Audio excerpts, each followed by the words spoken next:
还有不到10天就要过年了，在以往这个时候，正是中国人热热闹闹采办年货的时候，商家们呢也都等着大赚一笔。但是和其他国家华人群体和台湾相比，中国大陆2025年的腊月却显得是格外冷清。这是河南省省会城市郑州市的天旺广场。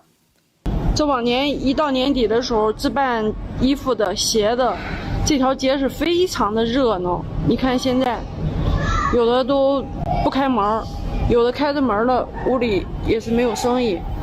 这可不是凌晨啊，这是白天2点多的时候。过年前水果生意通常都是非常好的，但今年呢，中国水果老板们几乎都面临着同样的一个问题：水果卖不动。今天8月18啊，这一溜卖水果的老板都出来了，卖冻梨的，卖豆柿子的，你看都出来站大门口瞅呢。你看看，他都在这纳闷呢，人呢？8月18的人呢？没有办年货的人呢？今年大家有没有同感？水果市场不管什么品种都卖不动，也不是以价钱的问题，也不是以品质的问题，也不是以品味的问题，而是市场压根儿都没有人。这也是全国目前市场同样的面临的情况，真是神农尽首不尽尾呀！都发过了8多少年，这冷清清的，你看看哪有人？这衣裳我都买了2块钱。都该过年了，以前这个时候我们街道早就热闹非凡了，到处都是准备过年的人在备年货，小商小贩也会提前摆摊，开启过年甩开膀子大干一场的气势。可是现在呢，街道上冷冷清清，毫无过年的气。不出意外今年春节怕是近年来生意最惨淡的一年。人们为何都不肯买这些水果呢？答案还是没钱。今年中国顶级水果车厘子因为进口量太大，即便价格降到188块钱10斤，还是卖不动。1月18号1月18号嘉兴的车厘子彻底崩盘彻底崩盘，卖不了，根本卖不了。我的河嘞，堵到大门口卖不了，就是卖不了。连续10多天，我们每天10多万的亏损，这么多天，我自己是400多万亏进去了。商家们于是把车厘子送给路人，甚至倒进垃圾桶。结果人们连垃圾桶的车厘子也捡出来吃。天哪！踩到没有踩到？别踩了嘛！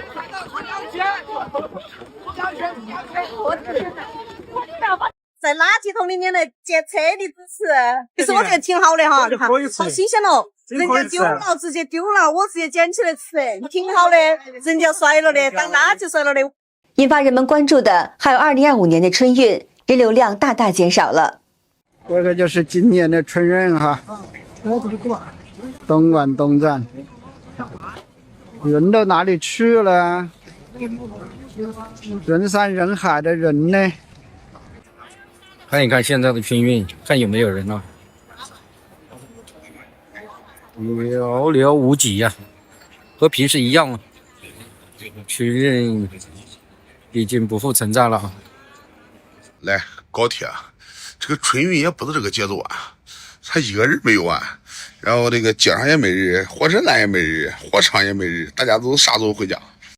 这是吉林市火车站内的场景，这是广州市火车站内场景。视频字幕显示，2025年春运第一天，广州市新火车站现状。为何网友经常拍到高铁上空空荡荡的景象呢？这也和经济有关。下面的视频字幕让人哭笑不得。春运高铁不属于穷人，绿皮火车才是真爱。不得了，报销整整1节1等座车厢。春运高峰春运高峰被我包下1节车厢了。票的时候被高铁给骗了，我买票的时候是1等座也没有多少张，2等座也没有多少张，结果上了高铁以后发现整个车厢就我一个人，真的就我一个人。给你们看一下，这个高铁现在马上要进下一个站了，没人了。众所周知，高铁的车票比较贵，这对辛苦打工的人来说也是一笔很大的花销。很多人为了省钱，就坐价格比较便宜的绿皮火车。视频字幕显示，绿皮火车号称穷人春运金三角。一名高铁女乘务员说出火车票的行情内幕，也是中共算计老百姓的手段。从火车值候补不放票以后，火车票压根就买不着。以前能买到火车票是因为火车真的在放票，现在买不到火车票是因为火车为了多赚钱，把80%的票都送到全程票去卖，而短程票就只能选择候补，普通人根本抢不着。现在农村来回过年的人也明显少了很多。你看现在过年还有啥意思？明天都腊月20了，俺村从东头到西头都碰不到5个人。有的是没有回来过年，在外地上班来，有的是搬到城里住了，有的回来了也是趴到家里面关门合户的，都不出门。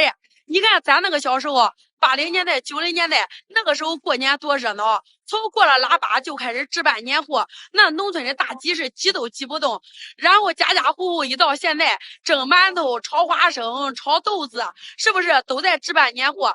咱小的时候大年初一早上凌晨2点就爬起来去拾炮放炮包饺子，那个炮从晚上2点能放到早上8、9点。你看现在过年大年初一整个村也没有一个放炮的，连一点动静都没有。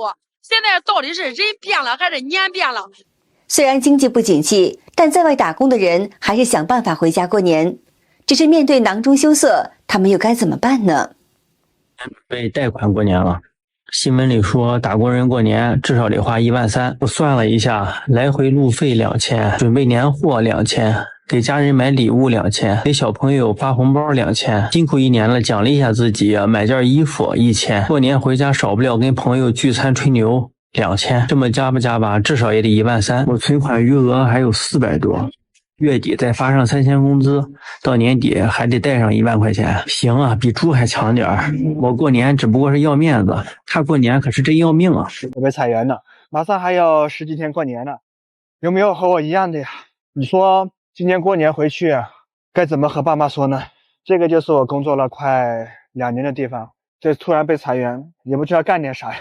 唉，你说我一年到头这业绩也不是最差的吧，每个月基本上的绩效都完成了。上个星期四呢还在给大家一起聚餐。你说这一年到头工作到现在说实话存的钱就是可能这点赔偿费了。你说离这过年也没有多少时间了吧？你说接下来的时间干点啥呀？一个女生说自己过年不想回家。我今年30多岁了，没有结婚，没有生小孩。2024年年底我失业了，失业到现在我一直一个人在北京的出租屋里边生活。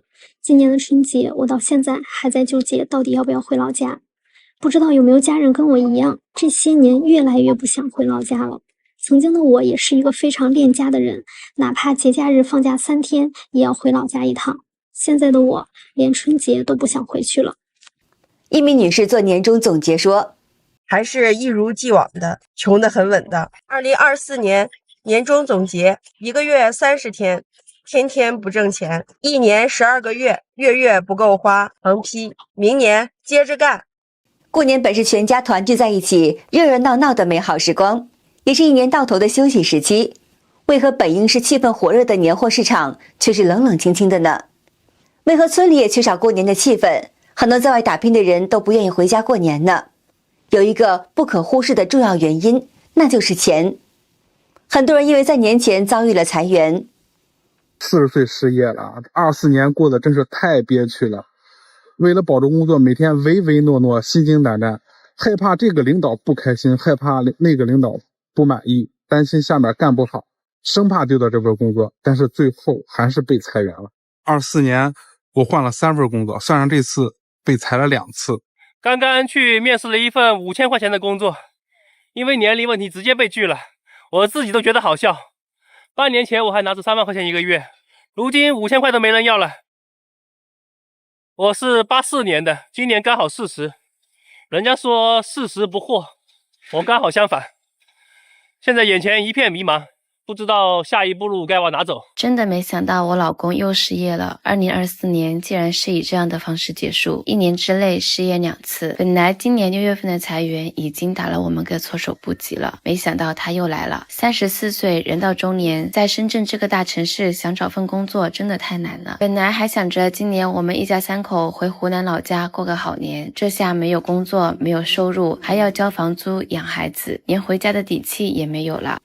1月17号，中国官方公布的2024年经济数据，声称2024年经济以约5%的速度增长，但这显然不能得到中国民众的认可。据《金融时报》报道表示，北京网约车司机说，中共官方年复一年说经济增长5%，但人们在现实生活中却感受不到这种增长。他说，对于普通人来说，我告诉你，就是挣点不至于饿死的钱，别提什么增长或发展了。一名博主也说出他心中的疑惑。外贸出口数据又出来了，毫无疑问这次又增加了，而且是创了新高。我怎么感觉现在市场环境怎么那么不好呢？全国公司的总数量确实一直在下降的，而且从微观方面来讲，我们专门给客户注册公司代理记账的，这客户明显比以前少了很多。但是为什么总的数量给上涨了？到底是谁在闷声发大财呢？你告诉我，你们今年发财了吗？北京某高校一位经济学家告诉《金融时报》，很多学者都认为中共官方 GDP 增长数据不准确，误差可达正负2个百分点。这名经济学家表示，中产阶级首次失业，是改革开放45年以来，这种情况从没有发生过。从上述视频中看，中国百姓的真实日常生活和中国政府的数据差距太大。人们最真实的感受就是，今年过年没钱了，这个年不知道该怎么过。这名博主的视频真实记录底层百姓们的辛酸日常。可能啊，从明年开始，很多人都不会过年了。今年是很多普通人过的最后一个正常的春节啊！你看现在都几儿了，你能闻着一点年味儿吗？啊，鞭炮都不让放了。你再看看超市，每年这个时候超市里边放的是不是什么恭喜发财、好运来啥的？现在你再去看看，就那几个服务员在那块嘀咕啥，你都能听着。还有现在这个电影院，以前的电影院一报票房，那8000多万票房，现在呢，1000多万。各个县城的年货大集啊，有人吗？你别说那个年货大集的螃蟹、大虾了，连橘子、苹果它都卖不出去。草莓40块钱一箱，那么好的草莓都卖不出去，没人买。以前就这价，你敢想吗？大伙儿也都刷着了吧？就那一车一车的水果都卖不出去，咋的呀？都不爱花钱了，都在网上花钱，在网上可哪扒拉可哪挑啊，谁家便宜买谁家。咱说就不能出点政策，咱们扶持一下实体店吗？啊，你看看现在那个超市店、奶茶店、服装、餐饮、美容美发、美甲啊，哪个行业好干？好的，今天就和大家聊到这儿了，请您订阅、点赞，并且分享给您的朋友们，感谢您的支持，我们下期节目再见。